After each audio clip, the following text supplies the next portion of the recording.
Esta noche en Manhattan, el multimillonario Ethan Hale sale de su ascensor privado y entra en una pesadilla. Sus gemelos de 1 año y la nueva niñera Maya Collins aparecen atados en la sala de juegos. No hay cerraduras rotas ni huellas, solo preguntas, y una ciudad lista para juzgar. Mientras los rumores se propagan, un asesor familiar astuto llega con archivos robados y un precio por el silencio de Ethan. Luego los bebés comienzan a tener fiebre, y la mujer en quien nadie confía es la única que se queda. ¿Comprará Ethan una mentira o destruirá su propio imperio para decir la verdad? Quédate con nosotros hasta el final. Lo que empieza con cuerdas puede terminar con votos. Ethan Hale salió del ascensor privado con el teléfono aún en la mano, revisando una cadena de mensajes de su asistente sobre una votación del consejo que acababa de ganar en San Francisco. Las palabras en la pantalla se difuminaron cuando un sonido ahogado y delgado flotó por el pasillo. No era fuerte, pero sí incorrecto, como una cuerda tocada fuera de tono, y lo hizo detenerse a mitad de paso. Oliver llamó con la voz insegura, ya temiendo no obtener respuesta. No hubo respuesta. Empujó la puerta de la guardería, luego la de la cocina, pero el llanto volvió a sonar más cerca, más agudo, desde la sala de juguetes al final del pasillo. Forzó la puerta y la imagen dentro partió el mundo en dos. El oso de peluche de Oliver yacía boca abajo junto a una torre de bloques de madera volcada. La cinta adhesiva brillaba plateada alrededor de 2 muñecas diminutas y 2 tobillos diminutos. El rostro de Ava, empapado en lágrimas, sollozaba con un hilo de voz mientras su hermano ya se había rendido al llanto silencioso. Y contra la pared del fondo, Maya Collins, la nueva niñera, la mujer que había contratado solo 2 semanas antes a través de una agencia de confianza, estaba atada a una silla amordazada con los ojos muy abiertos y furiosos sobre la tela. Durante un instante, Ethan no se movió. Luego el teléfono se le resbaló de la mano y se lanzó hacia adelante con las palabras cayendo por instinto. «Estoy aquí. Estoy aquí». Rasgó la cinta de Oliver, primero las manos temblándole tanto que el borde le cortó la palma. «Está bien pequeño. Papá está aquí», susurró levantando al niño contra su pecho mientras Ava pataleaba contra las ataduras. «Maya, aguanta. Te tengo», dijo con voz ronca girando hacia la mujer en la silla. Ella murmuró algo detrás de la mordaza con los ojos fijos en los suyos como buscando anclarse. Las marcas rojas en sus muñecas donde había luchado le provocaron a Ethan una punzada de ira tan aguda que le supo a metal. Con un abrecartas del escritorio cortó la cinta de Ava y luego llegó hasta Maya. La mordaza cayó y ella jadeó tosiendo. Intentó hablar, pero la voz se le quebró en nada. Ethan le sujetó el hombro para estabilizarla. «¿Quién? ¿Quién estuvo aquí?», preguntó, pero ella negó con fuerza los ojos, moviéndose hacia los gemelos, como si la respuesta aún fuera una amenaza presente en la habitación. Ethan tomó de nuevo el teléfono, el pulgar deslizándose sobre la pantalla agrietada, marcando el 911 con las mismas manos que momentos antes firmaban acuerdos por miles de millones. «Ha habido un allanamiento», dijo con voz entrecortada pero firme. «Mis hijos, mi empleada». Se detuvo porque la operadora preguntaba por sospechosos y armas, y él no tenía nada que ofrecer. Los minutos se estiraron en una especie de tiempo distorsionado, hasta que llegaron los primeros agentes uniformados, sus radios soltando códigos, los guantes de látex chasqueando. Se movieron por las habitaciones, abriendo armarios, tomando fotos de la cinta, aún en el suelo, pero sus rostros mostraban una confusión cortés. No había cerraduras rotas ni ventanas forzadas. Las cámaras de seguridad del edificio mostraban solo un bucle estático. Uno de los oficiales preguntó si alguien más tenía llave. Otro guió a Maya suavemente hasta una silla, hablándole en ese tono bajo y practicado que se reserva para las víctimas, aunque el subtexto ya se insinuaba en los bordes. ¿Por qué no había señales de entrada forzada? ¿Por qué aquí? ¿Por qué ahora Ethan se agachó junto a Oliver y Ava en el sofá, tratando de acompasar su respiración con el ritmo de su mano sobre sus espaldas? Su camisa impecable 1 hora antes, ahora estaba arrugada y salpicada con las lágrimas de los niños. Su corbata suelta una marca en la palma por la cinta. Vamos a resolverlo. Murmuró más para sí que para ellos. Maya se sentó enfrente frotándose las muñecas en silencio. Cuando sus ojos se cruzaron, no había gratitud, solo un cansancio profundo y una resistencia que él aún no podía descifrar. Mientras los agentes trabajaban, el teléfono de Ethan comenzó a vibrar sobre la mesa de centro. Al principio lo ignoró, pero la vibración persistió insistente hasta que finalmente miró la pantalla. El nombre de B. Monroe parpadeaba en una notificación, su última publicación. Hizo clic sin pensar. Una foto granulada de la fachada del edificio tomada desde la calle con el pie de foto. Algo extraño ocurre en el dúplex Hale.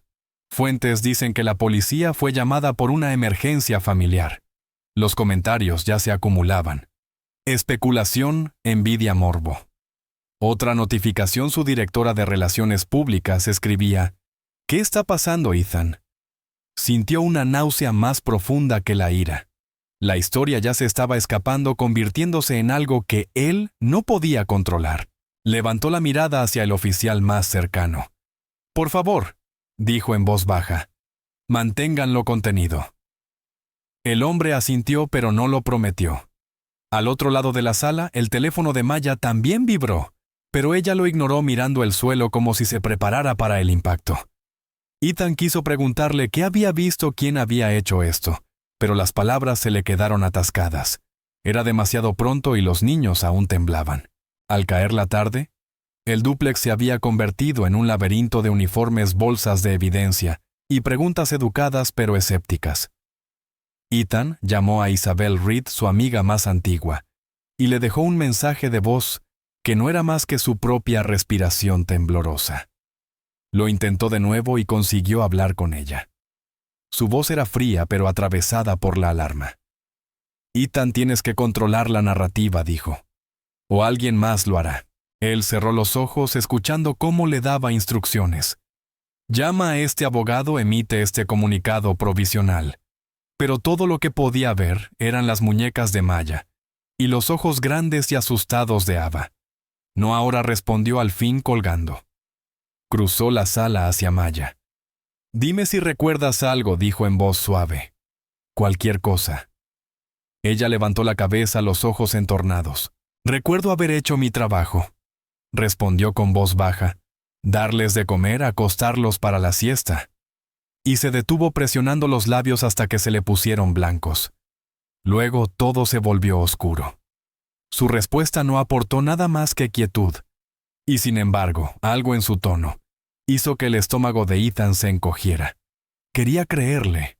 Lo necesitaba. Pero también sintió la primera punzada de duda, una intrusa que se filtraba junto con los titulares.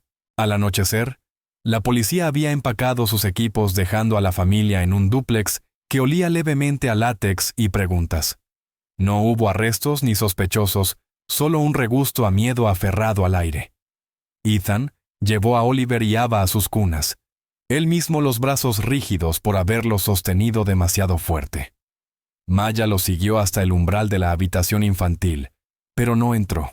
Se quedó con los brazos cruzados sobre el pecho, observando mientras él acostaba a los gemelos, acomodaba sus mantas y alisaba su cabello.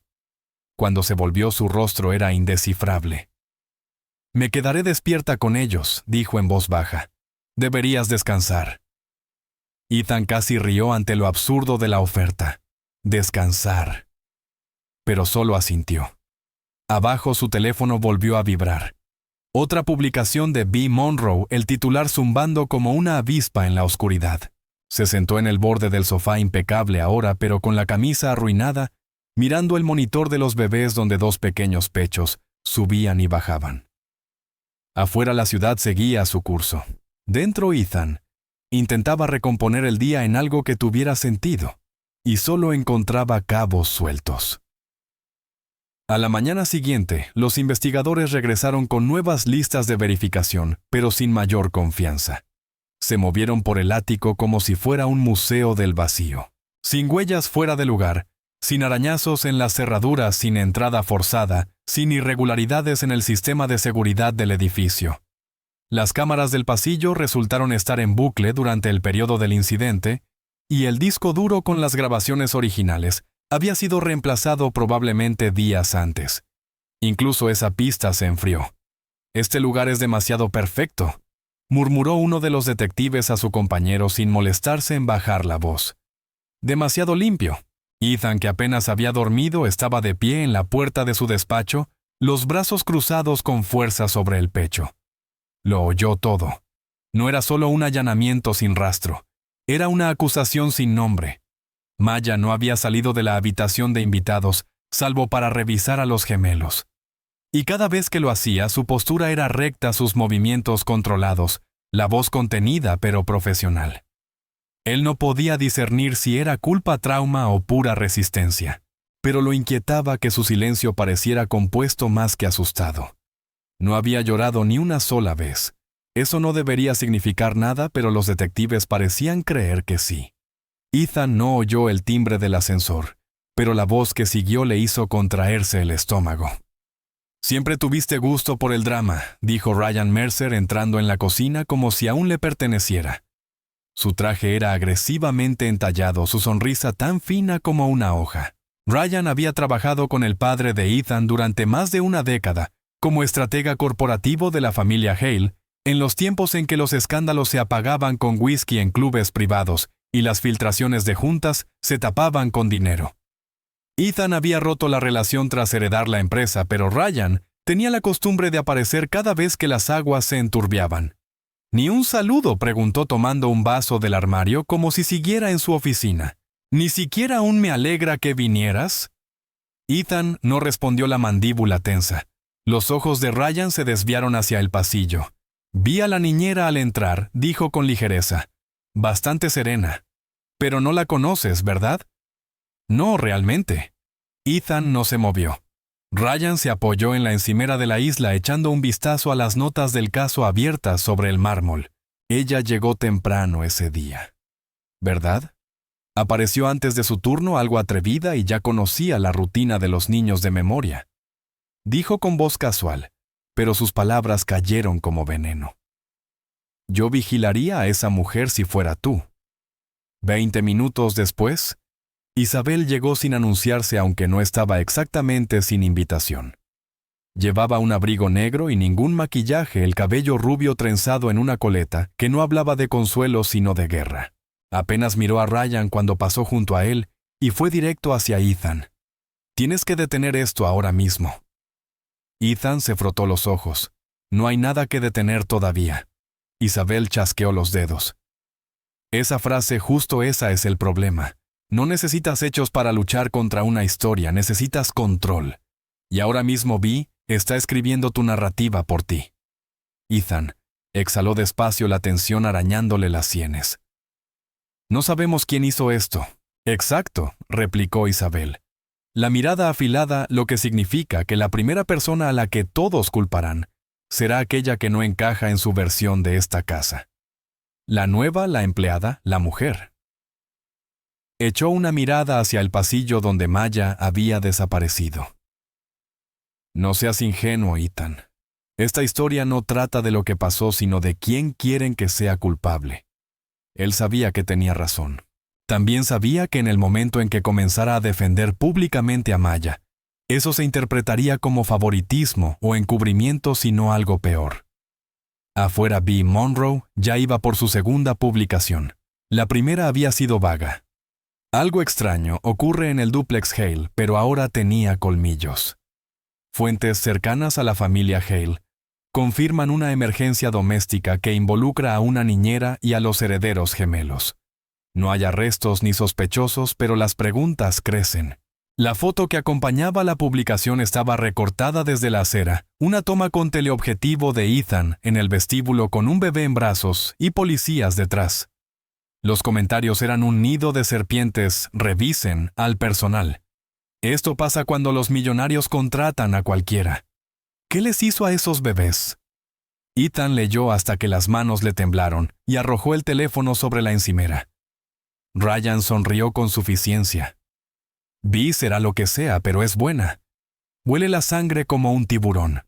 Ethan le lanzó una mirada fulminante. «Lárgate». Ryan levantó las manos. Solo digo que puedes flotar en el chisme o moldearlo, y ahora mismo estás hundiéndote. Isabel se interpuso entre ellos. Esto no es estrategia, Ryan. Es una familia. 2 bebés fueron atados en su propia casa. Ryan bajó la voz. Exacto lo que significa que alguien dentro de esta casa lo hizo. En la suite de invitados, Maya estaba sola, las manos entrelazadas, la mandíbula tensa. Podía escuchar el murmullo de las voces subiendo y bajando tras las paredes, pero no necesitaba entender las palabras para saber lo que ocurría. Ya había visto este guión antes. Se había convertido en el signo de interrogación en la historia de otra persona. Cuando Isabel por fin fue a verla, llamó una vez y entró. Maya no levantó la vista. «No voy a decir que estoy bien», dijo con voz plana. Isabel se sentó frente a ella. «No te creería si lo dijeras». El silencio que siguió fue tenso, pero no hostil. «Creen que tuve algo que ver», dijo Maya. «Algunos sí», respondió Isabel con honestidad. Pero Ethan no. Todavía no, preguntó Maya con una chispa amarga. Isabel dudó un segundo. «Está abrumado». La risa de Maya fue breve y áspera. Siempre lo están hasta que ya es demasiado tarde. Isabel se inclinó hacia adelante. «Entonces ayúdame a asegurarme de que no lo sea». Maya la miró largo rato antes de decir, «Dime qué dicen ahí fuera». Isabel no lo suavizó. Cuando terminó, Maya solo respondió, «Así que ya decidieron quién soy». Y Isabel, cansada, murmuró. Algunos nunca se molestaron en preguntar. Cuando cayó nuevamente la noche, la investigación se había detenido oficialmente. Sin pistas, sin sospechosos, sin confesiones, solo una niebla creciente de especulación alimentada por titulares mordaces y susurros de oficina. La tercera publicación de Vi llegó con emojis de fuego y más de 10,000 me gusta. Ethan apagó todas las notificaciones, pero el silencio que siguió fue peor. Isabel trabajaba hasta tarde en la oficina coordinando el control de daños con un equipo de consultores de crisis. Ryan había desaparecido por suerte, aunque las semillas que dejó seguían germinando en las mentes de personas en las que Ethan creía poder confiar. Maya no pidió actualizaciones. Alimentó a los gemelos, los bañó, los vistió para dormir, moviéndose como una sombra que se negaba a romperse. En un momento Ethan pasó junto a ella en el pasillo. No habló. Ella tampoco. Pero sus miradas se cruzaron por un instante, y en ese silencio cargado había un conocimiento terrible compartido. Ella estaba siendo observada y él también. Y ninguno sabía por quién.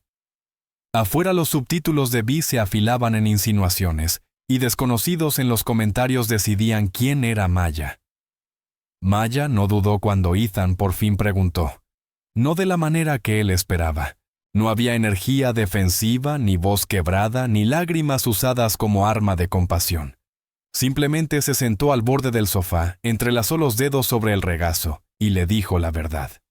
Caleb era ingeniero de sistemas, comenzó con voz firme. Brillante, quizá demasiado confiado.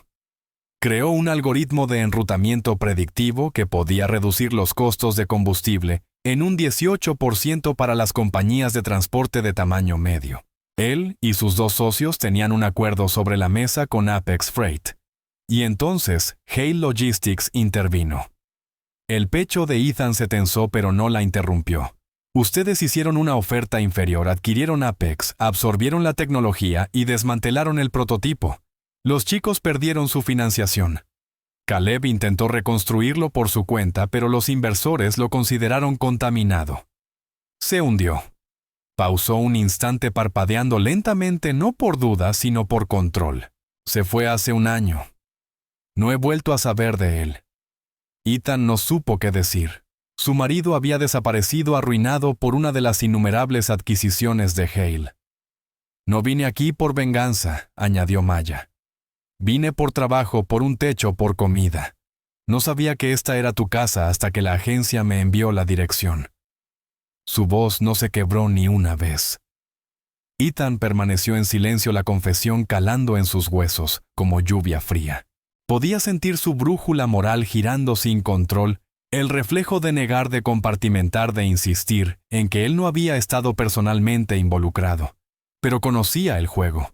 Su padre lo había inventado. Él lo había perfeccionado. Ganar siempre había sido cuestión de ventaja y de tiempo, no de justicia. Y ahora, una mujer cuya vida había sido destrozada por sus victorias en la sala de juntas, estaba alimentando a sus hijos y siendo señalada como una amenaza. «¿Por qué no dijiste nada?», preguntó al fin. La respuesta de Maya fue simple. «Porque no habría importado». Se levantó con calma, erguida, orgullosa. «La gente como tú no ve a la gente como yo, hasta que nos convertimos en un problema». Y necesitaba el sueldo más de lo que necesitaba ser escuchada. Antes de que Ethan pudiera responder, el ascensor sonó. Un escalofrío lo recorrió. Nadie más debía subir. Cuando la puerta se abrió, Ryan Mercer salió con una carpeta manila en la mano, y la expresión satisfecha de quien ha estado escuchando cada palabra al otro lado de la pared. «Imaginé que la verdad saldría a la luz, tarde o temprano», dijo agitando la carpeta como si fuera un trofeo, «pero traje algo mío por si acaso». La carpeta cayó sobre la mesa con un golpe sordo, y Ethan la abrió despacio, casi con desgana, como si ya supiera lo que iban a encontrar. Dentro había correos impresos, memorandos internos, diapositivas de una presentación estratégica, todos marcados como confidencial en filigranas descoloridas. Ryan sacó una hoja señalando una línea con el dedo. «Esa es mi favorita. Absorción intencionada de propiedad intelectual de alto riesgo para frenar la innovación. Es jerga corporativa para exactamente lo que Maya acaba de describir». El estómago de Ethan se revolvió. «¿De dónde demonios sacaste esto?». Ryan se encogió de hombros, demasiado complacido consigo mismo. «Llámenlo cortesía profesional. Digamos que no todos en tu empresa son tan leales como crees. Algunos creemos en tener una póliza de seguro». Sacó otra cosa de la carpeta, un objeto largo, delgado y plateado, un abrecartas que alguna vez le había regalado su padre a Ethan. «Esto estaba en tu escritorio el día que desaparecieron los archivos». Alguien forzó el cajón. Lo sostuvo entre dos dedos como si fuera una prueba. Parece que alguien sabía exactamente dónde buscar lo que quería. Ethan miró el cuchillo, la elegancia absurda de su diseño, la hoja pulida que reflejaba la luz como un juicio. «Esto no se trata de proteger a la empresa», dijo en voz baja. «Es extorsión». Ryan sonrió casi con ternura. «Oh, Ethan, no. Esto es supervivencia». Se acercó un paso más, bajando la voz. «¿Crees que este pequeño escándalo termina contigo defendiendo a Maya en Instagram? No termina ahí. Estás sentado sobre un vertedero de pecados silenciosos. Adquisiciones que destrozaron empresas emergentes, acuerdos de confidencialidad, para silenciar denunciantes, quejas laborales que desaparecieron en arbitraje. No necesitas ser un villano para que sea verdad. Solo necesitas no haber mirado lo suficiente». Y yo miré. Golpeó la carpeta otra vez. «Ahora tienes una elección. Mantienes esto en silencio, me pagas lo que pido, o lo filtro a todos los medios de Nueva York». Ethan no respondió. El corazón le latía tan fuerte que apenas podía oírlo. Maya observaba en silencio desde el otro lado de la sala, sin hablar, sin moverse, pero sus ojos lo decían todo. No estaba sorprendida, no por nada de esto. Ryan se encaminó hacia la puerta con una calma inquietante. «Volveré mañana al mediodía. Espero que para entonces hayas decidido». Se fue sin decir otra palabra. Ethan se dejó caer pesadamente mirando la carpeta abierta, las mentiras que no eran mentiras, y el abrecartas que alguna vez abrió las cartas de su padre, ahora tendido como un arma entre quién había sido y en qué podía convertirse. El resto del día transcurrió en una tensión suspendida. Ethan hizo llamadas, ninguna de las cuales sirvió de nada. El departamento legal le aconsejó ganar tiempo. Su director financiero recomendó contención. Su jefa de cumplimiento pidió nombres y silencio. Nadie quería la verdad. Querían algo manejable, una buena imagen. Ethan no podía dejar de repetir en su mente las palabras de Maya, la suficiencia de Ryan y su propio reflejo en el folleto corporativo de Hale Logistics, sonriendo como en un anuncio de campaña. El perfil de B. Monroe había estado en silencio durante horas, lo cual lo hacía aún peor. Ella estaba observando esperando a una publicación de hundirlo. Esa noche, mientras Oliver dormía con los brazos extendidos y Ava apretaba su chupete como si fuera un ancla, Ethan encontró a Maya en la lavandería doblando diminutos mamelucos con precisión militar. «Necesito arreglar esto», dijo él. Maya levantó la vista lentamente. «No se pueden deshacer las vidas arruinadas, señor Hale». Él asintió. «Pero puedo dejar de arruinar más».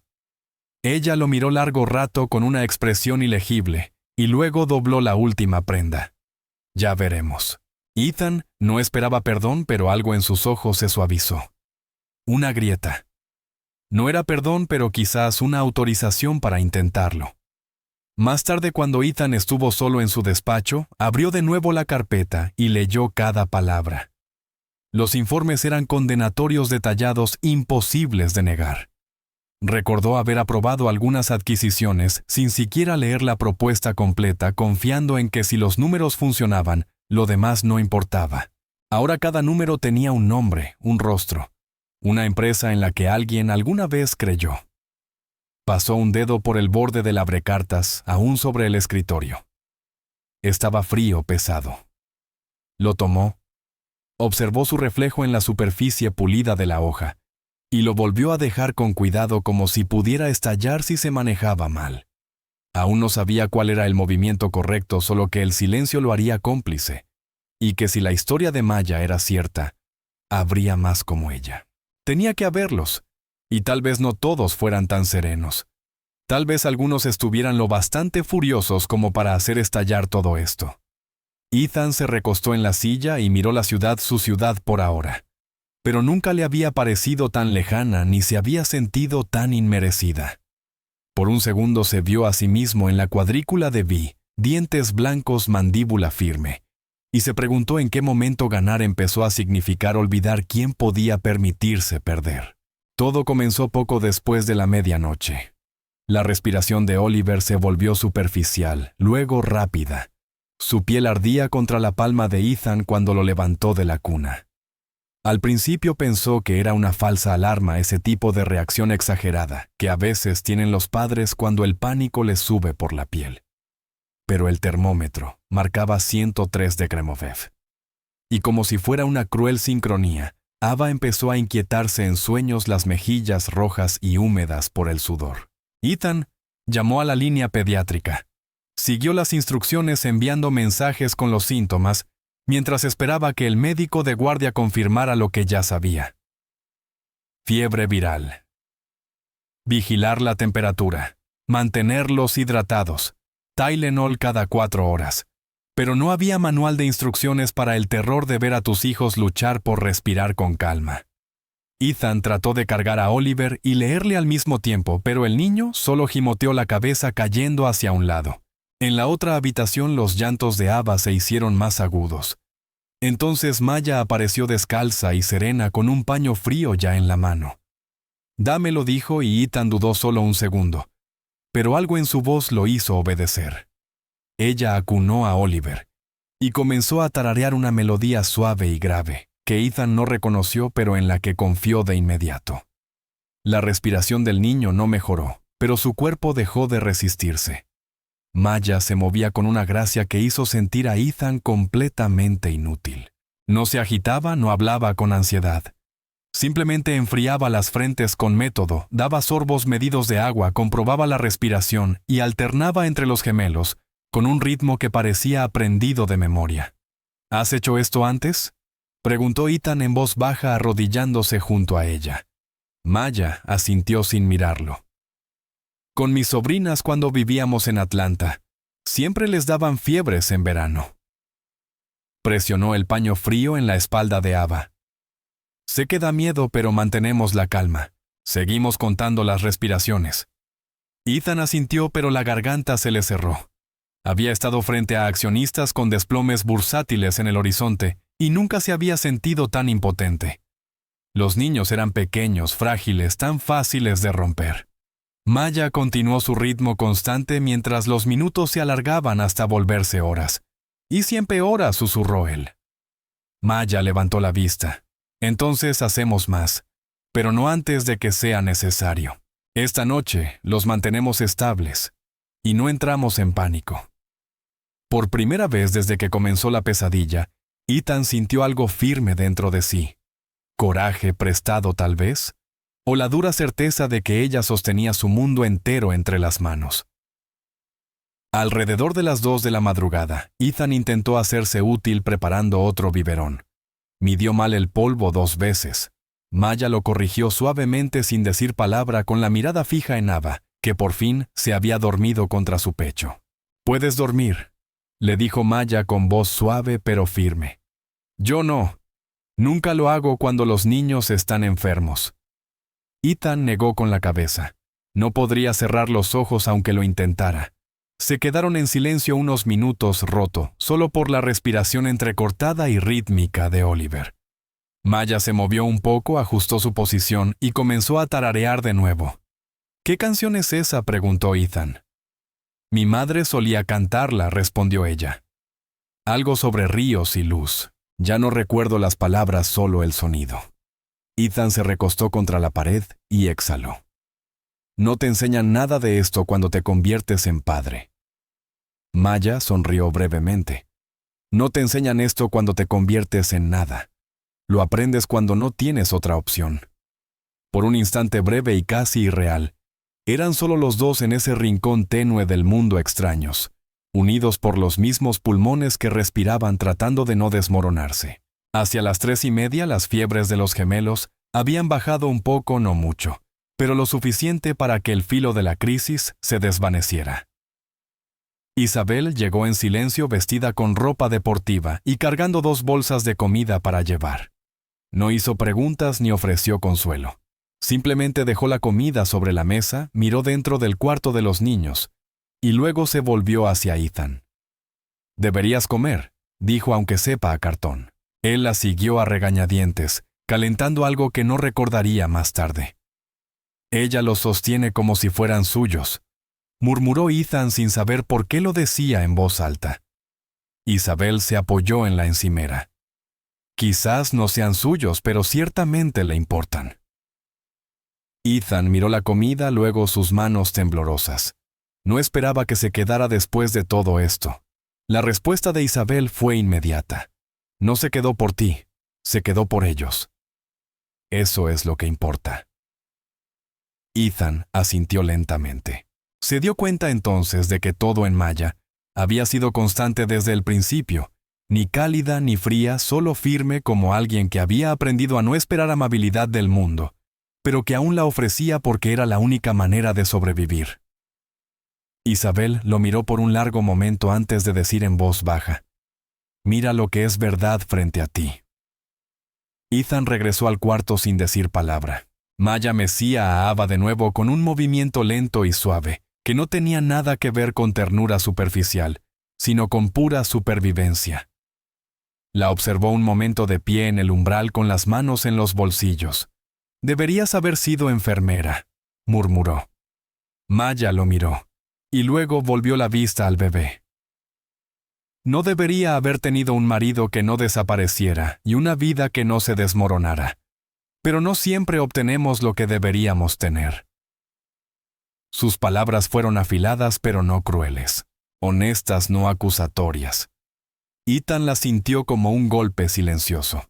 «Lo siento», dijo, y lo dijo de verdad por razones que no tenían nada que ver con esa noche. Maya no respondió. Solo siguió meciéndose. «¿Quieres que la cargue un rato?», preguntó él. Ella negó con la cabeza. «La despertarías. Lo sostienes como si pudieran romperse. Ellos lo sienten». Ethan se dejó caer al suelo asintiendo. No habló más, solo observó mientras Maya tarareaba la misma melodía, y algo dentro de él se aflojó, orgullo quizás, o esa costumbre aprendida de mantener distancia. Lo que fuera dejó espacio para algo nuevo, algo mejor. Cuando el amanecer se filtró suavemente por los bordes de las cortinas, las fiebres finalmente comenzaron a ceder de verdad. Los gemelos dormían tibios y húmedos, pero tranquilos. Ethan estaba sentado contra la pared, los párpados pesados, pero el corazón alerta. Maya seguía en el sillón con Ava acurrucada entre los brazos, su expresión inescrutable pero presente. Isabel volvió a asomarse y no dijo nada. Solo asintió dejando otra botella de agua sobre el tocador. El teléfono de Ethan volvió a vibrar con recordatorios de reuniones, correos del equipo de prensa y alertas de noticias que ignoró. Nada de eso importaba en ese momento. Todo lo que veía era a Maya todavía tarareando por lo bajo con los ojos medio cerrados, pero atentos a cada respiración, cada cambio de temperatura. Por primera vez la vio no como una empleada ni como una incógnita, sino como alguien que sostenía el centro de su mundo mientras todo se resquebrajaba. Desde el marco de la puerta, Isabel susurró: «Mira lo que es verdad frente a ti». Y Ethan lo hizo. Y la verdad tenía la forma de una mujer meciendo a su hija como si el mundo dependiera de ello. Ryan Mercer hizo que sus condiciones sonaran como un simple trámite. Sin drama dijo: «Solo negocios». Envió la exigencia en un correo escueto con un PDF adjunto titulado «Próximos pasos», como si fuera un contrato de proveedor, un pago, una transferencia, un acuerdo de confidencialidad. Ethan lo miró largo rato antes de abrirlo, como si evitarlo pudiera cambiar su contenido. Dentro había puntos numerados e instrucciones bancarias tan pulcras y precisas como una agenda de junta directiva. El número le secó la garganta no porque no pudiera pagarlo, sino porque estaba calculado con precisión, no tan alto como para parecer una extorsión, pero tampoco tan bajo como para ignorarlo como una amenaza vacía. Era el precio del silencio del olvido, de dejar enterrada la historia de Maya bajo 1000 adquisiciones como la suya. El plazo 48 horas. Después de eso, Mercer prometía filtrar el contenido completo del expediente robado, incluidos los informes sobre la compra de Apex, las auditorías de seguridad ocultas y los memorandos internos del Consejo de Administración, a todos los medios importantes de la ciudad. «Si quieres morir públicamente», había escrito en la última línea, «por todos los medios, retrásalo». El mensaje terminaba con una cara sonriente. Ethan quiso arrojar el teléfono por la ventana. Mientras la exigencia de Mercer fermentaba, B. Monroe hacía lo que mejor sabía hacer: convertir el sufrimiento en especulación. Su última publicación no era exactamente una acusación, pero lo parecía. El silencio desde la sede de Hale es ensordecedor. Fuentes aseguran que se avecina un gran desarrollo. ¿Qué están ocultando? La leyenda acompañaba una foto de Ethan saliendo de un edificio en Midtown, el rostro oculto tras unas gafas oscuras, la manta rosa de su hija colgando de su brazo. Los comentarios eran viles, invasivos, obsesivos. ¿Dónde está la niñera ahora?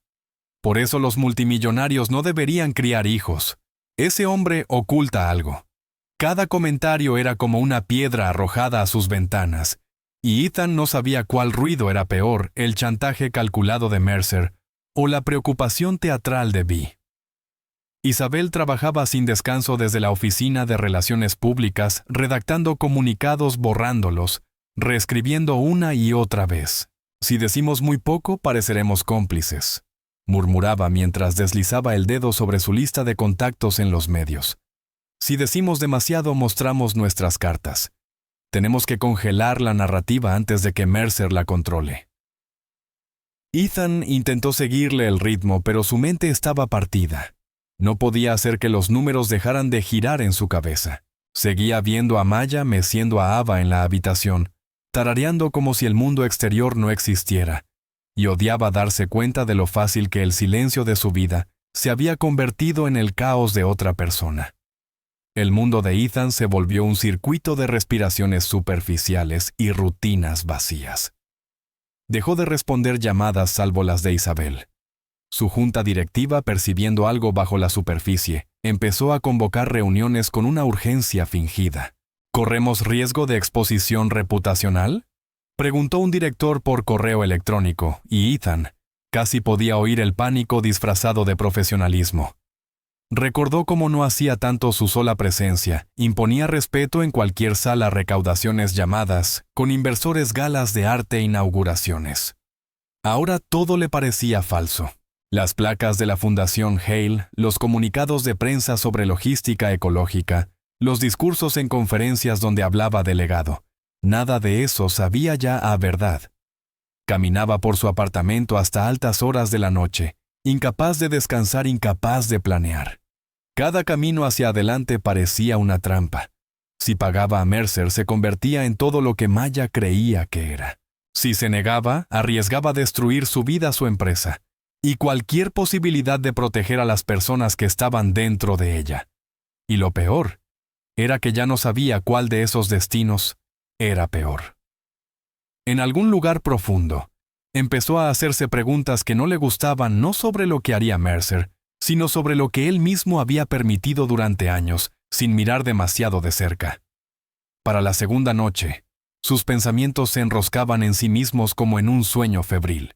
Se sentó en la sala con un vaso de whisky a medio beber y miró el contorno del retrato de su padre en la pared, un espacio que antes llenaba de orgullo y que ahora estaba vacío desde que lo había quitado un año atrás. Recordó algo que su padre solía decir: controla la percepción y controlarás la verdad. Ethan lo había creído entonces, pero ahora esa creencia le sabía a podredumbre bajo las uñas. El control se había convertido en teatro. La verdad en moneda de cambio. Le envió un mensaje a Isabel. ¿Qué pasa si dejamos que se filtre, si lo dejamos? Ella respondió con una sola palabra: colapso. ¿Colapso de qué exactamente? ¿De la empresa de la imagen o de algo más personal? Tal vez de su último asidero a la idea de quién creía ser. Su teléfono volvió a vibrar. Esta vez era un mensaje de un número desconocido. Un pantallazo de un correo que Mercer había reenviado a un periodista. Un adelanto, una amenaza, una mecha encendida. Interesado en lo que Hale Logistics ocultó. Puedo ofrecer pruebas. Tic-tac. Ethan cerró el mensaje sin responder. Tic-tac. La cuenta atrás ya había comenzado y él seguía allí inmóvil, paralizado entre la vergüenza y el miedo, a lo que costaría decir la verdad. El apartamento estaba inquietantemente silencioso. Los gemelos dormían por fin después de un día largo de inquietud y fiebres que volvían. Maya había asumido la rutina nocturna sin que nadie se lo pidiera, moviéndose con fluidez, su presencia serena, los niños ahora tranquilos. Ethan se encontró de pie en el pasillo, observándola a través del marco de la puerta, mientras ella recogía un juguete caído y lo colocaba suavemente en la cesta. Ella no pareció verlo allí. O tal vez sí, y simplemente no le importó. Su silencio no era frío, era contenido. No podía recordar la última vez que había conocido a alguien que no sintiera la necesidad de demostrar su valor. Alguien que simplemente aparecía una y otra vez porque el trabajo importaba. Pensó en lo que significaría protegerla, defenderla públicamente, cuando llegara el momento, lo que eso costaría, lo que revelaría. Y supo instintivamente que Mercer la había elegido porque era el blanco más fácil, porque la ciudad no lamentaría su reputación del mismo modo que lamentaría la suya. Y aún así, ella se quedaba a pesar de todo, a pesar de saber lo que decían, lo que pensaban. Se quedaba por dos niños que no eran suyos, y por un hombre que aún no estaba seguro de merecer su lealtad. Pasadas las 3 de la madrugada, Ethan entró en la cocina para servirse un vaso de agua y vio la nota. Un pequeño post-it amarillo pegado en la puerta del refrigerador. Parpadeó, la leyó una vez, luego otra. Era una lista: 7 Celavon biberón, 8:30 pañal, 9:15 cuento, 12:00 siesta. La letra de Maya era suave y redondeada, cada número perfectamente alineado, como si lo hubiera escrito por instinto, no para impresionar. Al final, casi como un descuido, había un pequeño corazón junto a la palabra siesta. Ethan la miró más tiempo del que pretendía. Algo se quebró dentro de su pecho. No era dramático, no era una confrontación, no tenía nada que ver con el escándalo. Era simplemente cuidado. Puro, constante, silencioso cuidado. Y de algún modo, eso lo golpeó más fuerte que cualquier amenaza que Mercer pudiera hacerle. Se dejó caer en una de las sillas de la cocina, presionó la nota contra su pecho y cerró los ojos. Por primera vez en días, sintió que algo se movía dentro de él. No la presión, no la amenaza, sino el peso de lo que intentaba proteger. Y no era su nombre. Era esto, esas pequeñas cosas humanas que seguían apareciendo incluso cuando todo lo demás parecía a punto de derrumbarse. La conferencia de prensa fue idea de Ethan. Sin asesores, sin consultores, sin videos con luces suaves ni filtraciones estratégicamente programadas. Solo un podio, una transmisión en directo y el peso completo de una rendición de cuentas que ya no podía posponer.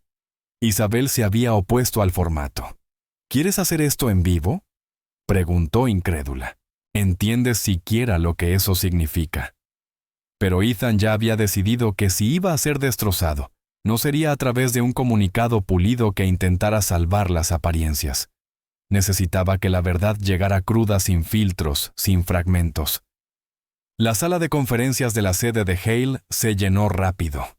Las acreditaciones de prensa brillaban, los inversores se acomodaban en filas apretadas, los analistas susurraban al teléfono proyectando daños en tiempo real. Las cámaras se encendieron, las luces calientes enmarcaron el podio como un cadalso.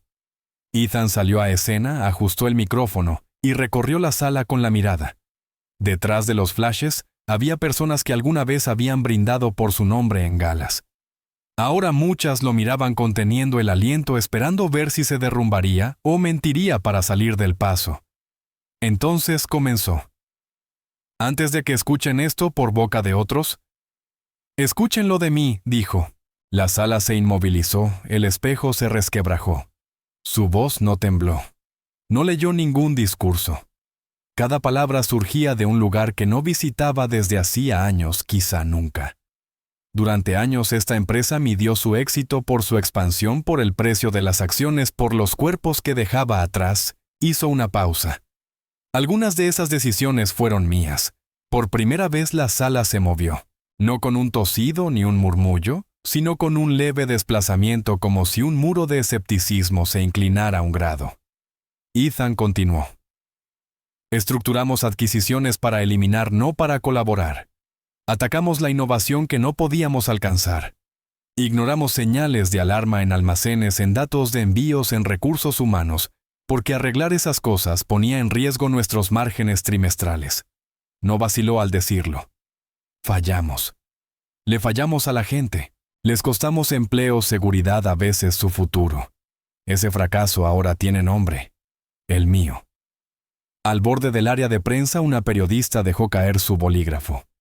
Uno de los miembros del consejo se inclinó hacia el asesor legal, murmurando algo con los labios apretados. Isabel estaba en los bastidores paralizada. Ethan siguió adelante. Estoy ordenando una auditoría independiente completa de Hale Logistics. Efectiva de inmediato. Sin restricciones, sin zonas seguras. Los ejecutivos implicados en malas prácticas o en la supresión de violaciones serán suspendidos, yo incluido. No miró hacia donde estaba Mercer, pero no hacía falta pronunciar su nombre. La implicación era evidente. Ethan anunció la creación de un fondo de restitución para ex empleados afectados por despidos injustificados, adquisiciones fraudulentas y condiciones laborales peligrosas, casos que anteriormente habían sido cerrados con acuerdos de confidencialidad y compensaciones.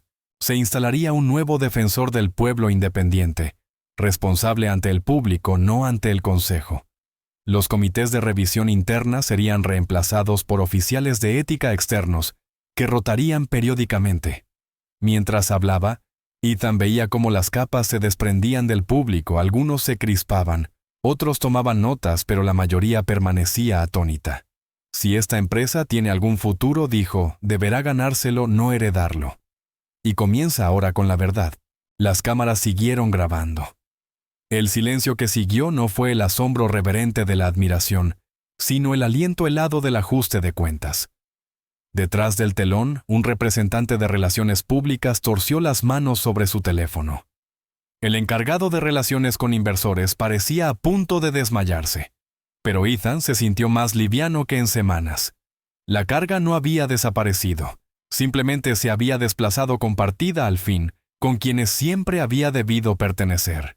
La transmisión en directo de B. Monroe, que hasta hacía unos minutos rugía con expectación, no tuvo ningún nuevo titular sensacionalista, solo un hombre diciendo la verdad antes de que alguien pudiera usarla como arma.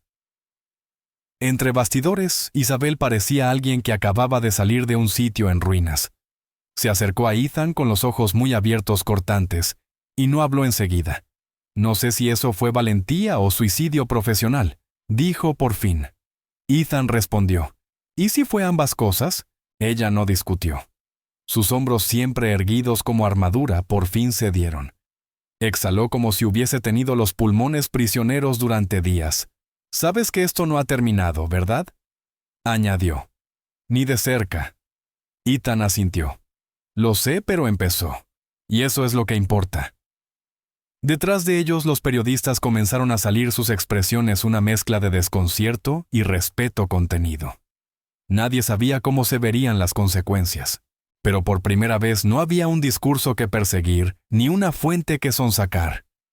Ethan lo había puesto todo sobre la mesa.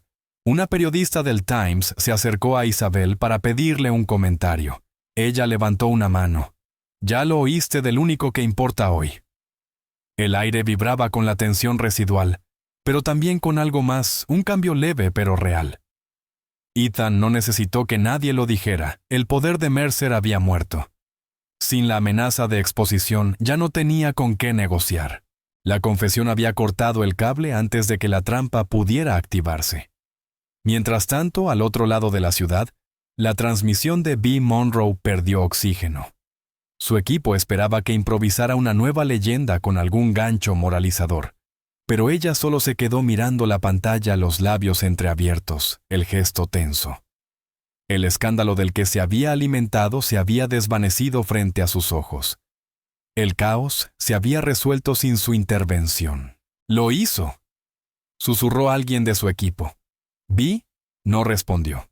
Sabía lo que acababa de ocurrir, el poder había cambiado de manos. En redes la narrativa cambió de tono. Respeto por asumir responsabilidad. Realmente dio la cara. No esperaba eso de un multimillonario. Las respuestas no fueron unánimes, pero tampoco condenatorias. La maquinaria del escándalo se detuvo por un momento confundida ante alguien que se había metido al fuego por voluntad propia. Vi cerró la laptop sin decir una palabra. En la sede de Hale, el torrente de solicitudes mediáticas cambió del morbo a la verificación.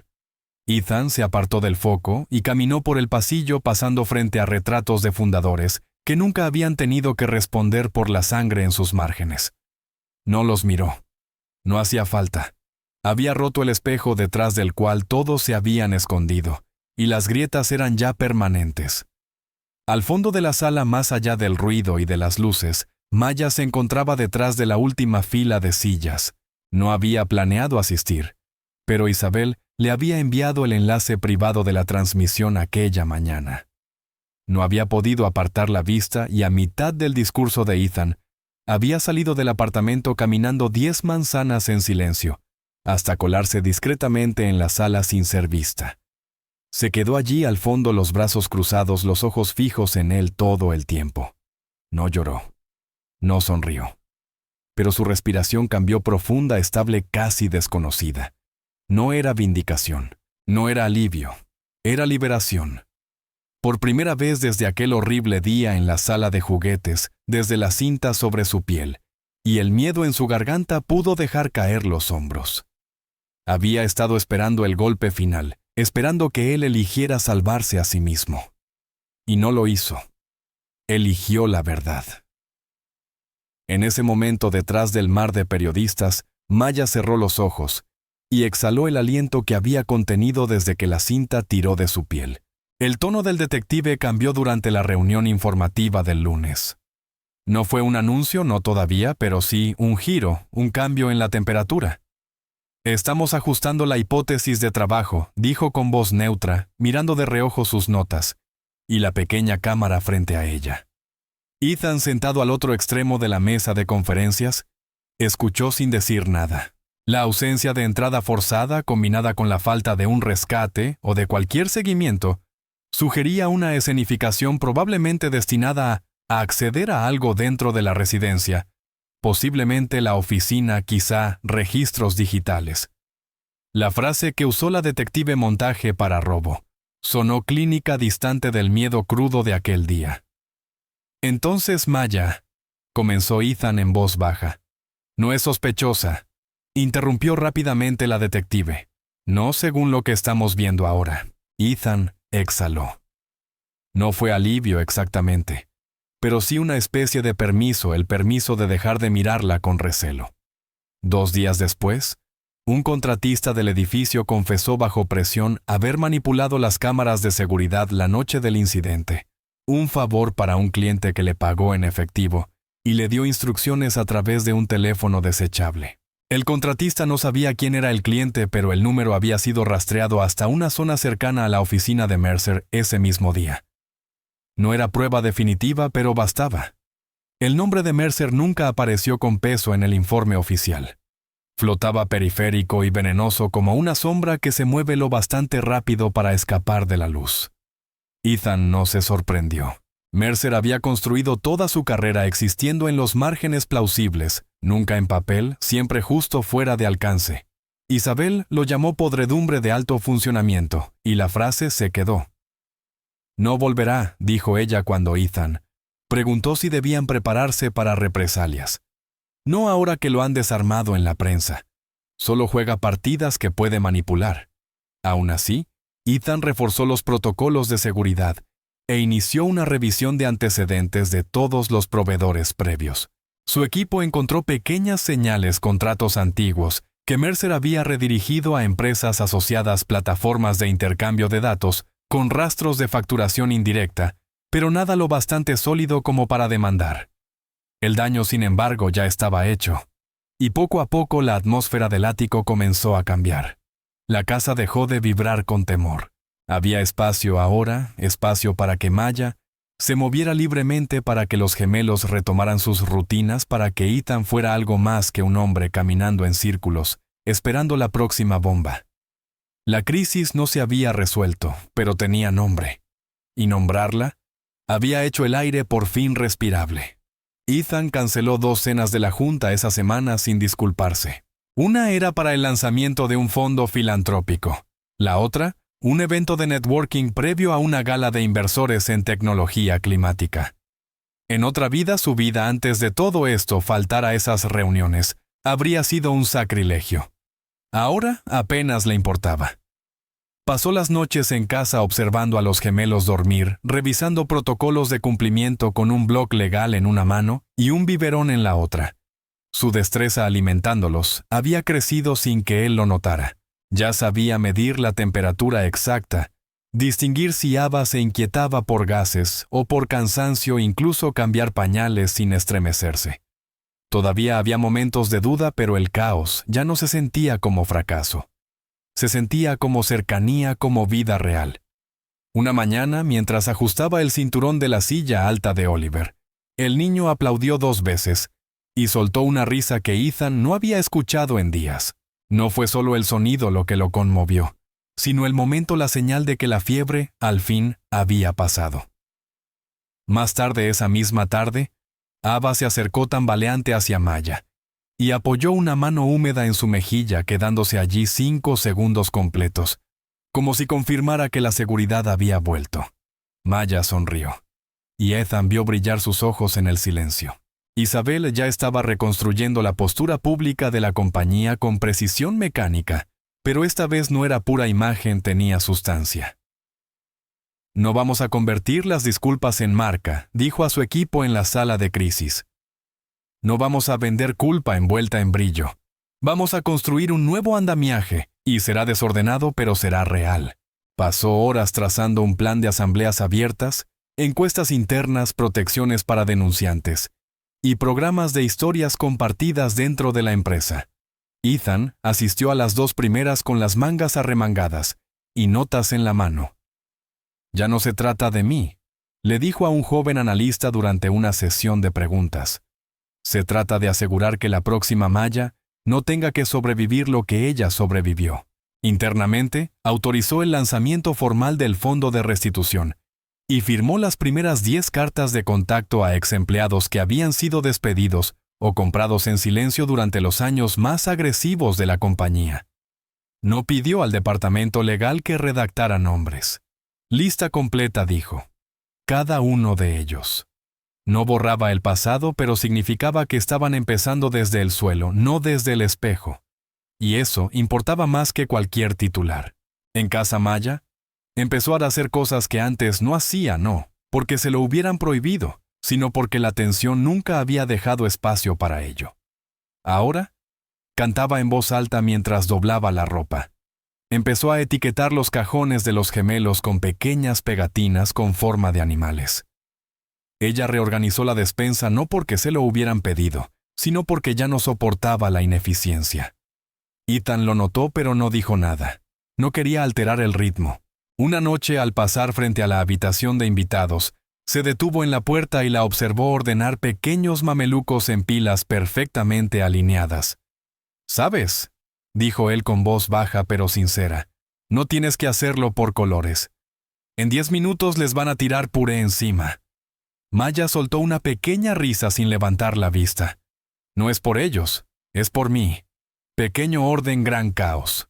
Ayuda». Ethan asintió apoyándose contra el marco de la puerta. «Lo entiendo». No dijeron nada más. Él la dejó allí doblando con el cuidado de alguien que intenta recuperar el control en un mundo que le ha ofrecido muy poco de él. En esos momentos silenciosos, ninguno necesitaba hablar de Mercer, del pasado de Maya o de los pecados de la empresa. Había dignidad en el simple hecho de hacer endoblar bien una esquina. Y así la casa empezó a exhalar. No fue dramático. No hubo discursos ni cierres épicos, solo pequeños cambios. La fiebre de los gemelos había desaparecido. Oliver reía y aplaudía a los pájaros junto a la ventana.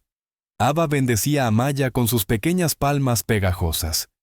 Isabel construía nuevos cimientos. Ethan aprendía a medir la fórmula al tacto. Y Maya doblaba la ropa en la habitación de invitados con la exactitud de alguien que creía que si ese cajón quedaba perfecto, el mundo no volvería a derrumbarse. No había banda sonora, ni aplausos, ni un capítulo cerrado con elegancia. Solo vida. Desordenada, cotidiana, presente. Por primera vez desde que arrancaron la cinta de la piel de Maya, desde que Mercer susurró veneno disfrazado de poder, desde que Ethan se paró frente a un podio y rompió su propio reflejo, había silencio. Y en ese silencio, algo resistente floreció lento, real, con raíces. La casa exhaló. La verdad nunca llega toda de golpe. Se esparce de manera desigual, torpe. Primero, es un goteo, un antiguo contratista que había renunciado tras denunciar fallas en los sistemas de refrigeración de los almacenes. Envía un correo anónimo a la línea de denuncias. Luego otro. Un ex supervisor de planta que había firmado un acuerdo de confidencialidad hacía 4 años llama directamente a la oficina de Isabel. Ella lo escucha durante 40 minutos, sin tomar notas, solo dándole espacio para hablar. Al final de la semana ya eran 9. Un líder sindical en Ohio envía un correo breve a la bandeja de entrada de Hale Communications. Si van en serio, deberíamos hablar. El asunto decía rendición de cuentas. Isabel se lo reenvió a Ethan sin comentario alguno. Él la llamó 5 minutos después y dijo: «Agenda la reunión». Y no hubo charlas sobre estrategia de relaciones públicas ni filtros para las voces. En cambio, comenzaron a recopilar historias que antes habían sido aplastadas por el pulido corporativo, relatos de lesiones evitables, despidos, calculados, fusiones turbias y vidas reacomodadas sin un segundo pensamiento. No era una avalancha, pero sí constante. Isabel contrató a una consultora de ética que le dijo a Ethan sin rodeos: «La redención no es un mensaje, es una política». Ethan no discutió. Por primera vez no tuvo réplica. Solo asintió y siguió escribiendo nombres. Nombres reales, no números de caso. Una semana después, Ethan visitó el centro de distribución de Newark sin avisar al personal. Isabel le había advertido que no lo hiciera. «Parecerá una maniobra de imagen», dijo. Pero Ethan fue de todos modos. Caminó por el almacén con jeans y una camisa sencilla, intentando parecer menos de lo que era. La mayoría de los trabajadores no lo reconoció de inmediato, y eso estaba bien. Escuchó. No hizo un recorrido guiado, no dio discursos. Observó. En un momento se detuvo junto a la zona de carga y habló con un operador de montacargas llamado José. quien le contó un incidente del invierno pasado, una pila de palés, colapsando un inventario mal reportado, un turno extra de último minuto que lo había dejado exhausto. Nadie lo registró, dijo José, encogiéndose de hombros. El supervisor dijo que nos penalizarían si hacíamos ruido. Ethan sacó un cuaderno, el mismo que antes usaba para planificar objetivos trimestrales, y escribió José Ramírez en la parte superior de una página. Ahora queda registrado, respondió. El hombre lo miró durante un largo segundo. Luego asintió. De regreso a la ciudad, Ethan hojeó los otros nombres que había anotado algunos de las asambleas, otros susurrados por asistentes o enviados de forma anónima por empleados demasiado nerviosos para dar la cara. Los nombres no eran limpios, no encajaban en un solo departamento o narrativa, pero eran reales y ahora eran suyos para recordarlos. Esa noche el ático estaba tranquilo. Maya había acostado temprano a los gemelos agotados después de su primer día de guardería. El silencio era casi irreverente. Ethan la encontró en el balcón apoyada contra el cristal mirando la ciudad teñida de tonos morados y grises al caer la tarde. Ella no se giró cuando él salió. Escuché sobre Newark, dijo con voz que no sonaba acusatoria, solo observadora. ¿Estás escuchando? Ethan asintió colocándose a su lado. Demasiado tarde, pero sí. Permanecen en silencio un momento antes de que ella diga. Es extraño, ¿no?, que la gente olvide los nombres tan rápido. ¿Te has dado cuenta de que los de abajo somos los primeros en desaparecer? Ethan no responde enseguida. Luego pregunta, ¿cómo se llamaba tu esposo? Maya lo mira a los ojos insondables. Caleb, dice. Caleb Johnson. Lo pronuncia como un juramento. Él escribía su nombre en todo no por orgullo, sino porque creía que los nombres significaban algo. Que si nombras algo, si le entregas tu alma, puede perdurar.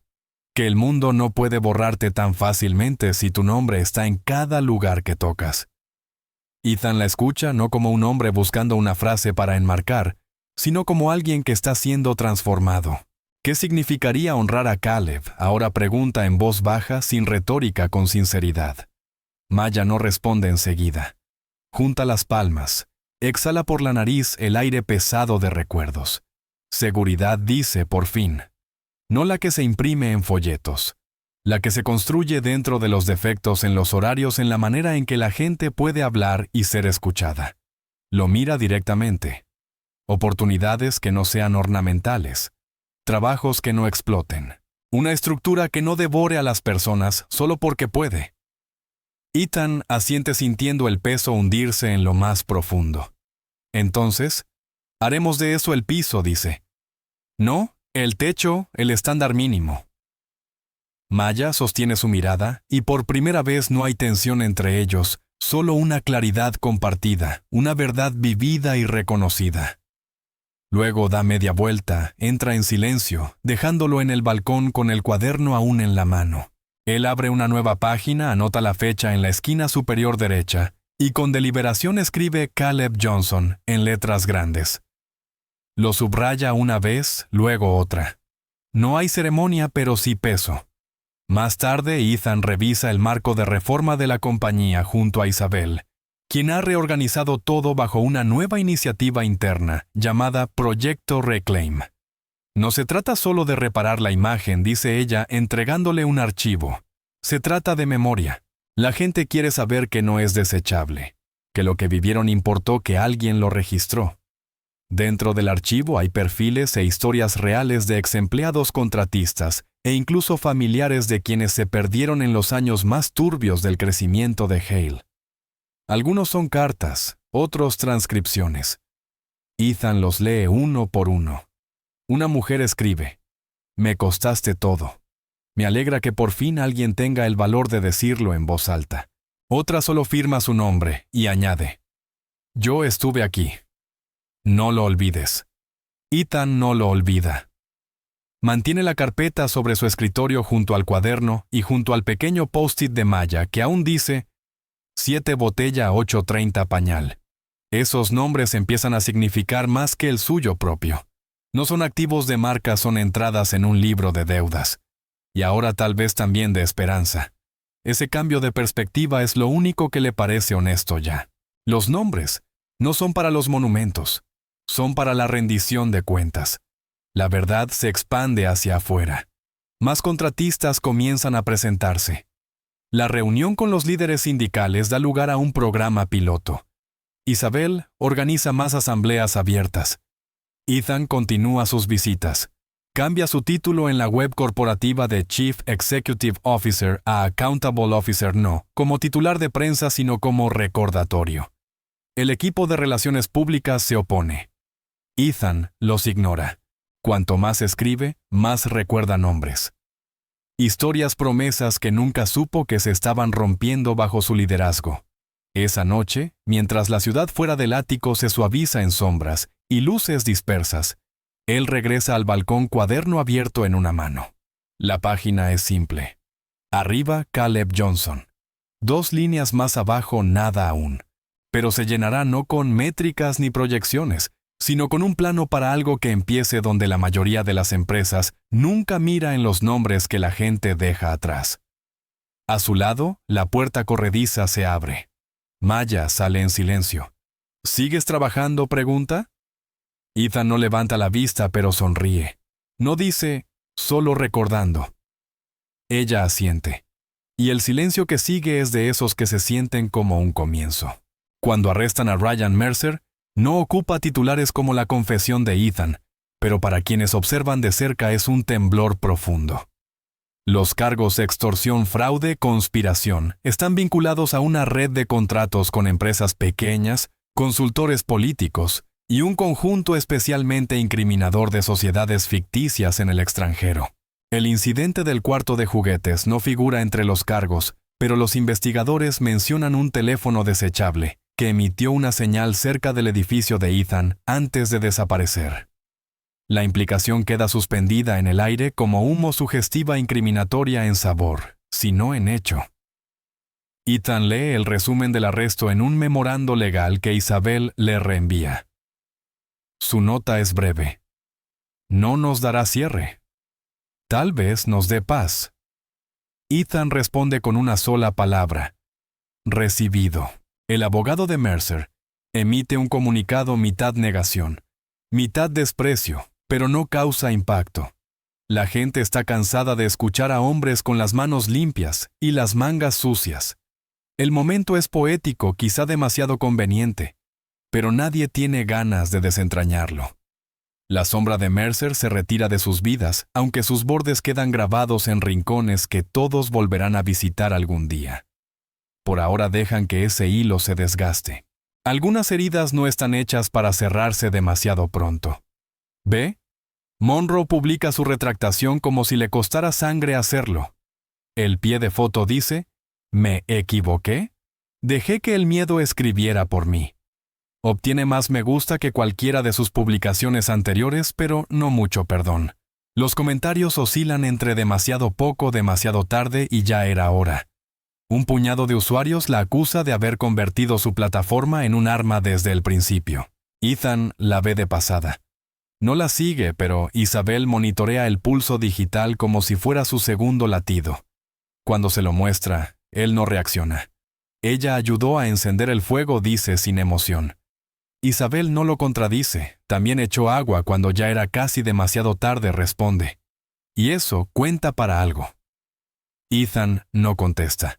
La verdad es que hace tiempo dejó de buscar redención en quienes manipulan narrativas por dinero. Había pasado demasiado tiempo haciéndolo él mismo. La retractación de Vi no es una página limpia, sino una manchada con un nuevo párrafo al final. Y quizás eso es lo que todos obtienen. Ahora no claridad, no pureza, solo frases corregidas. La auditoría comienza con un golpe en la puerta de la sala de juntas, a las 8 en punto. El equipo llega armado con portátiles citaciones y un mandato para descubrirlo todo. Ethan no habla durante la reunión inicial. Solo asiente firma las órdenes de acceso y se aparta. Isabel observa desde un rincón y luego le dice, «Es la primera vez que te veo más pequeño que tu empresa». Ethan asiente otra vez porque es cierto y lo necesitaba. La auditoría no es amable. Desgarra los estados financieros, los registros de seguridad y los archivos de adquisiciones que Ethan alguna vez hojeó con la confianza de quien cree en la máquina porque la ayudó a construir. Ahora la ve abrirse pieza por pieza y su interior no tiene nada de elegante. Ethan vende una propiedad en Aspen para financiar el fondo de restitución.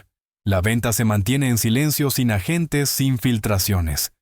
Pero el anuncio del fondo es fuerte y deliberado. Isabel supervisa el portal de reclamaciones añadiendo traductores, accesibilidad para discapacitados y una lista rotativa de defensores capacitados para asistir a los reclamantes sin burocracia. Nada de muros, dice al equipo técnico. Esta vez es una puerta. Y por primera vez, Hale Logistics empieza a ser conocida no solo por lo que hizo mal, sino por cómo elige responder. El cambio ya no es abstracto. Los gerentes de almacén asisten a formaciones obligatorias, donde la primera diapositiva no es una declaración de misión, sino una foto de José Ramírez, el operador de montacargas de Newark, sonriendo junto a su sobrina recién nacida. Su nombre está escrito correctamente. Debajo la frase: cada número es una persona. Algunos ponen los ojos en blanco, la mayoría no. Maya imprime la diapositiva y la coloca sobre la cafetera en la cocina del dúplex. Ahora él también es parte de esta casa, dice. Ethan no objeta. La casa, antes fortaleza de silencio y simetría, ahora tiene ritmo. Desayunos con panqueques que Ethan prepara él mismo, a veces demasiado gruesos, otras quemados, pero siempre recibidos con los chillidos encantados de Ava. Las listas de Maya siguen en el refrigerador cada semana más juguetonas. Ahora incluye emojis junto a leer un icono de libro. Junto a baño, una pequeña ola. Han dejado de hablar de la confianza como un sustantivo. Se ha convertido en otra cosa, una acción, una práctica, una repetición vivida que ya no necesita etiqueta. Isabel, siempre precisa, comenta una mañana: ustedes dos están empezando a parecer un sistema. Maya solo sonríe. Ethan aún no sabe cómo llamarlo. Solo sabe que se siente como respirar, después de haber estado demasiado tiempo bajo el agua. Una tarde, mientras los gemelos duermen la siesta y Maya ordena la ropa, Ethan encuentra una nota sobre la encimera. Su letra es inconfundible. Limpia cuidadosa la cola de la IN Today, siempre girando hacia la izquierda. Dice: la confianza es un verbo. Hoy la practicamos. Sin adorno, sin puntuación, solo una verdad ofrecida con suavidad. Ethan la lee 3 veces antes de doblarla y guardarla en su cartera junto al viejo post-it de meses atrás, donde figuraban los horarios de alimentación de los gemelos. Aquel papel fue la primera señal de su cuidado. La primera señal de algo compartido. No dice nada cuando ella regresa a la habitación. Solo le dedica una mirada suave abierta. Y ella responde con otra igual, sin declaraciones, sin confesiones. Solo un momento en el que nada roto pide ser reparado porque todo lo que necesitan ya está siendo construido. Pasan el resto del día sin nombrar lo que ha cambiado. No lo necesitan. Algunas costuras son invisibles, y aún así, resisten mejor que el hilo. Mercer es arrestado por extorsión relacionada con otros clientes. El hilo no se ata perfectamente al cuarto de los juguetes, pero parte de su red. Aparece lo suficiente como para explicar su alcance. Vi publica una retractación que parece haberle raspado la garganta al salir. La auditoría comienza y es implacable por diseño. Ethan vende una propiedad de lujo para financiar el fondo de restitución. Isabel crea un portal de reclamaciones con traductores y defensores. Los gerentes de almacén asisten a capacitaciones donde la primera diapositiva muestra la foto de un operador de montacargas de Newark con su nombre correctamente escrito. En el dúplex florece una rutina. Desayunos de panqueques que Ethan voltea él mismo, a veces demasiado gruesos, a veces quemados, siempre recibidos con las risas agudas de los gemelos. Las listas de Maya pegadas al refrigerador como votos crecen cada semana. Las risitas de los niños rebotan por el pasillo. Una tarde Ethan encuentra una nota escrita con la letra cuidadosa de Maya. La confianza es un verbo. Hoy la practicamos. La guarda en su cartera. La primavera se apoya contra las ventanas no solo en la temperatura, sino en la manera en que todo parece abrirse. El aire se siente distinto, la ciudad menos afilada en los bordes. Y por primera vez en lo que parecen años, Ethan entra en un espacio público sin tensarse. El centro comunitario en Brooklyn no es majestuoso, no fue hecho para serlo. Antes fue el gimnasio de una escuela secundaria en decadencia, pero hoy alberga algo sagrado. El recién inaugurado laboratorio de robótica Caleb Johnson vibra con risas y asombro silencioso.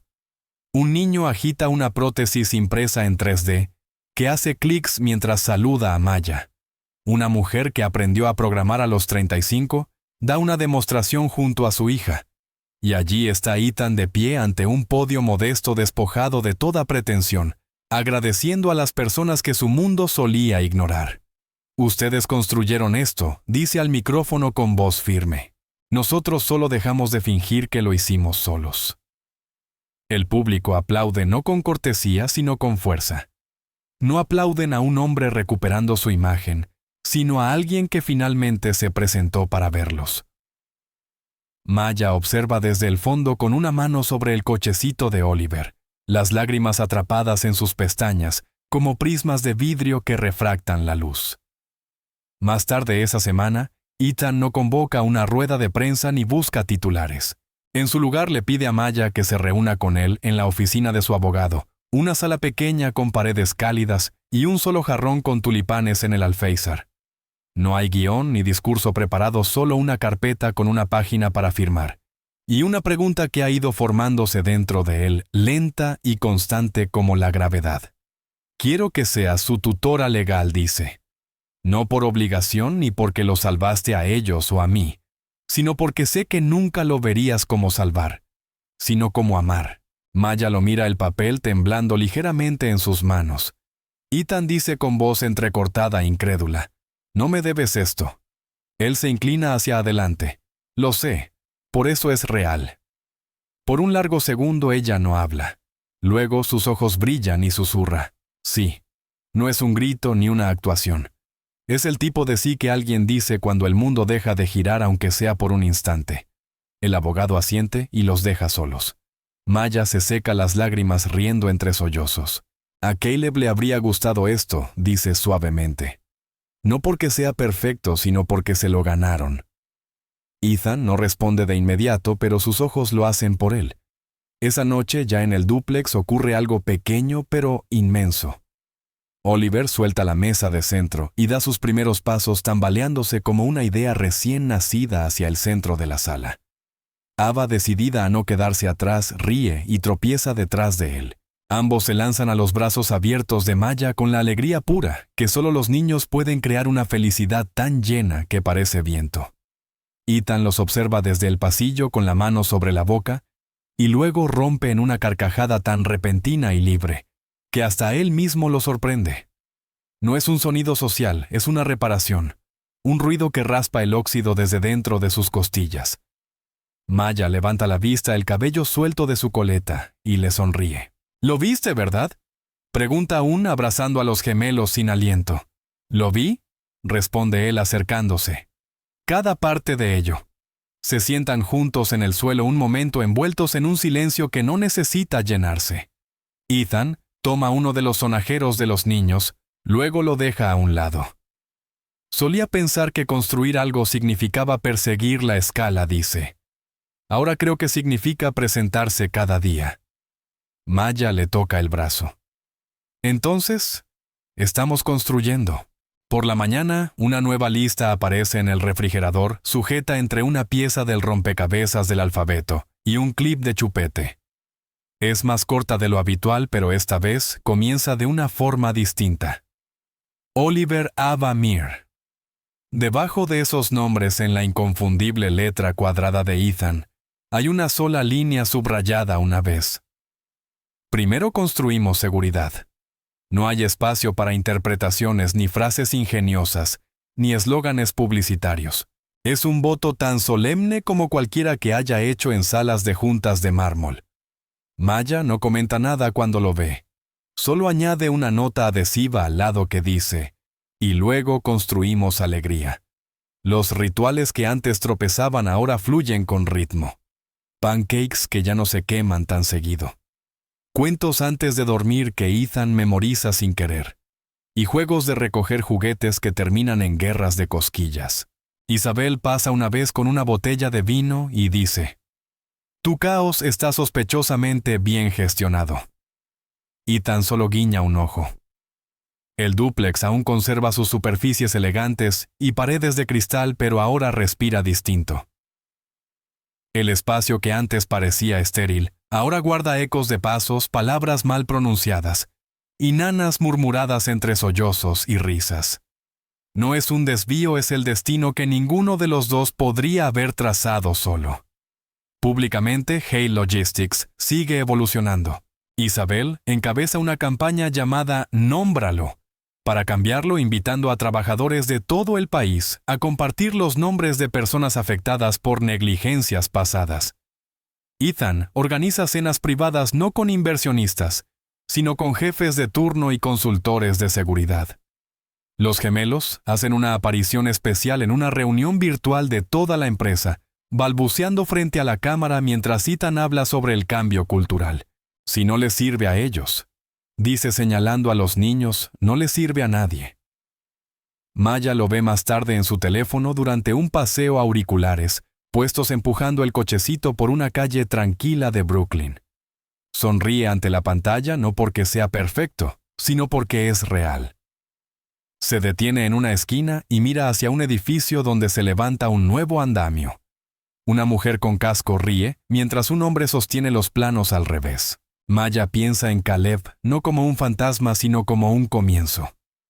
Susurra: «¿Te gustaría esto, verdad?» Y besa su palma antes de tocar de nuevo el manillar del cochecito. La ciudad vibra no con amenaza, sino con esperanza. La primavera se apoya contra las ventanas durante una pequeña ceremonia en un centro comunitario de Brooklyn, recientemente renombrado como el Laboratorio de Robótica Caleb Johnson. Ethan agradece a las personas a las que alguna vez pagó para que fueran invisibles. Le pide a Maya no en un titular, sino en la oficina de su abogado con flores en el alféizar, ser la tutora legal de los gemelos si algo llegara a pasarle. No como una deuda, sino como reconocimiento de la familia que ya son. Ella dice sí con lágrimas que capturan la luz como pequeñas estrellas. Esa noche, Oliver da sus primeros pasos en la sala con Ava siguiéndolo de cerca, y ambos se lanzan a los brazos abiertos de Maya, mientras Ethan ríe un sonido que parece reparar algo antiguo. En el refrigerador, una nueva lista comienza con 3 nombres: Oliver, Ava, Maya. Y debajo, en las letras firmes de Ethan, una sola promesa: primero construimos seguridad. El dúplex que una vez albergó cuerdas, ahora sostiene votos, y la ciudad afuera se siente menos como juicio y más como posibilidad. Estamos muy agradecidos de que hayas pasado este tiempo con nosotros. Aquí escribimos, filmamos y editamos cada historia con mucho cuidado, siempre pensando en ti. Si hoy sentiste una chispa, nos encantaría que te unieras a nuestra comunidad suscribiéndote. Eso realmente nos ayuda a seguir trayéndote más historias con el corazón. Mientras estás aquí, siéntete libre de explorar nuestros otros videos y contarnos en los comentarios qué te recordó este episodio. Tus experiencias y tu sabiduría guían lo que creamos después. Gracias por estar con nosotros. Te escuchamos y estamos aquí para ti.